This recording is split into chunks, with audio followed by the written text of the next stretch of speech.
All right, so in school, they taught me how to calculate the area of a triangle. You know how many times I've actually used that?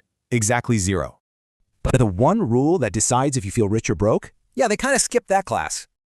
And before you even think it, no, this is not about skipping your morning coffee. The real problem isn't the $4 latte. It's how your entire salary just vanishes.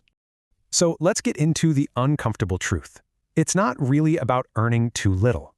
It's because every time the salary goes up, a whole new personality comes with it. Here it is, the one rule they should have taught. Your lifestyle has to grow slower than your income. It's a really simple idea, right? But for some reason, it's deeply offensive to Instagram. Just think about it. The second you get a raise, what happens? Suddenly, your phone's a fossil, your cafe is basic, and "I deserve this" is your new catchphrase. So, congrats, your salary went up. Your savings account, it didn't get the memo.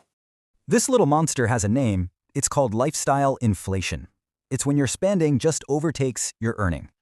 We all have that one friend, right? Makes way more than you, but is somehow always broke. Well, that's not bad luck. It's a group project between credit cards and late-night food delivery. So what's the smart move? Well, financially savvy people do this instead. See, they don't just ask, "Can I afford this?" They ask a much better question. They ask, is the future version of me going to absolutely hate this decision? Because let's be honest, future you has bills. And probably some mysterious back pain. Look, your money doesn't just vanish in one big mistake. It dies a very slow death. A death by 1,000 little cuts. Late-night orders, flash sales, all that just this one stuff. Seriously, if schools had taught this one thing, there would be a lot fewer anxious adults around. So here's the takeaway. You have to grow your wealth faster than you grow your wants.